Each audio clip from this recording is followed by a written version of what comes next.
Hey y'all, welcome back to the channel. So after my last video where ChatGPT designed my bedroom, I got so many questions from you guys about how to actually use AI to design your space. And I get it, decorating your house can feel overwhelming, and we already know an interior decorator isn't always in the budget, and sometimes you just need help visualizing what's possible. So today I'm going to show you how to use AI to decorate your home step by step. I'm going to share the prompts that I use as well as the best version of ChatGPT to use to get the best results. So if you ever wish that you had an interior decorator in your pocket, this video is for you.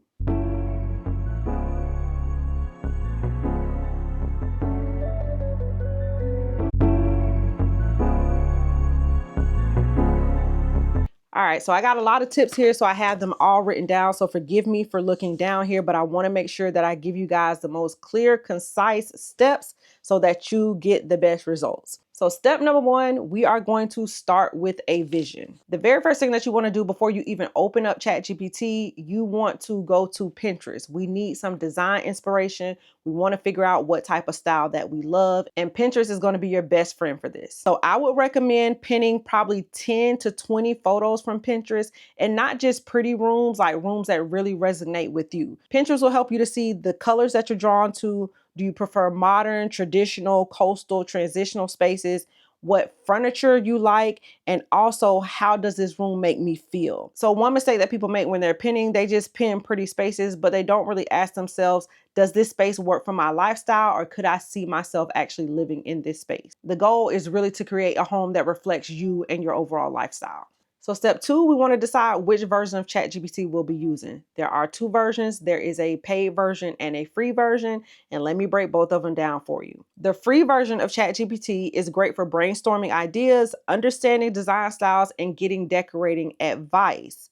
However, the paid version, if you want to upload pictures of your space, inspirational images, and get personalized recommendations, then definitely ChatGPT Plus is the better of the two options. Being able to analyze your space and then combine it with your inspiration pictures is really where the magic is going to happen. So if you're serious about using AI, I would definitely recommend the paid version.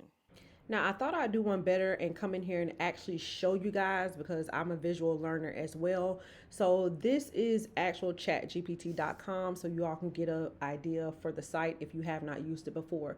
So if it's a brand new chat, of course, it's going to say, where should we begin? And you're just going to type what you want it to do. Now, let me say this. If you have used ChatGPT in the past for style things, it will get to know you. So for instance, I'm gonna click here because I did this prompt. So I came in here and I said, design my bathroom like a 5-star hotel. As you can see, chat knows me. So it said, absolutely. Since I know your style has been evolving towards that luxurious, elevated, I can't believe this is my house type of look. It kind of knows what direction I want to go in. But as you can see, it also said, please upload a wide shot of the entire room, photos of each wall, the vanity area, the shower, the tub. So chat is letting you know that it needs more information. So if this is your first time using it, of course, you could go this simple, you design my bathroom like a 5-star hotel, but you're definitely going to need some photos so it can know where to start. And then even without photos, y'all, but it's telling me already, like, layered lighting. Most bathrooms only have one overhead light, so I should consider layering my lighting for a more luxurious feel.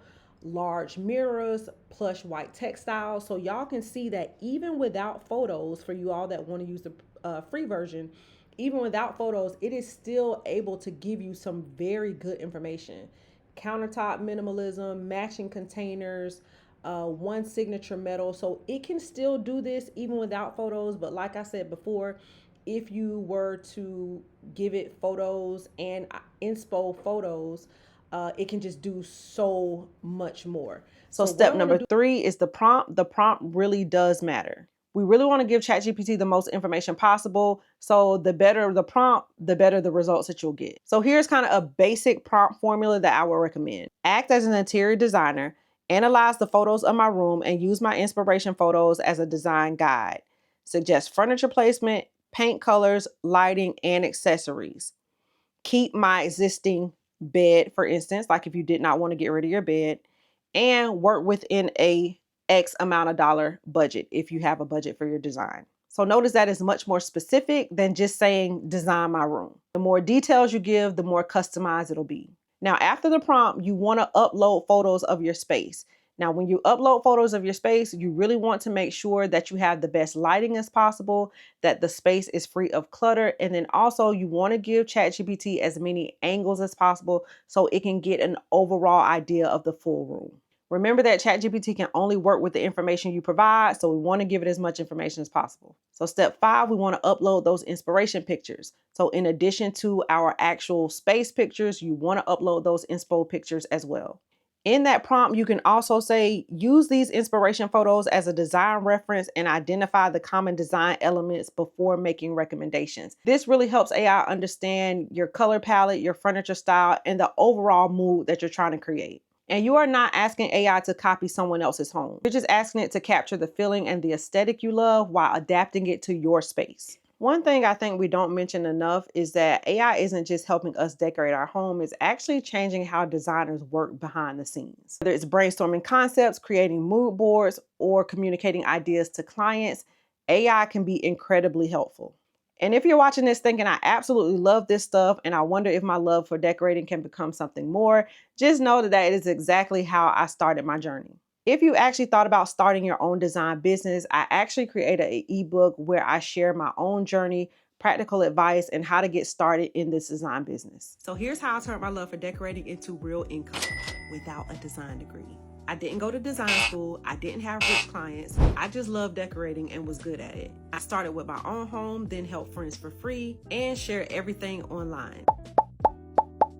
Then before I knew it, people started asking to hire me. So I built a process, started charging, and turned that passion into a real business. And now I put everything I learned into this guide so you can do it too. You don't need a degree to decorate, you just need a plan.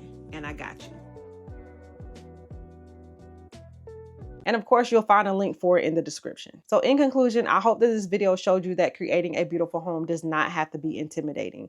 Whether you're designing a single space or your whole house, AI can be an incredibly helpful tool. As a matter of fact, I use AI to design another space in my house, so make sure you stay tuned to see what me and ChatGPT cook up next. So if you found this video helpful, be sure to give it a thumbs up and don't forget to subscribe for more decorating inspo. All right, I'll see y'all on the next one.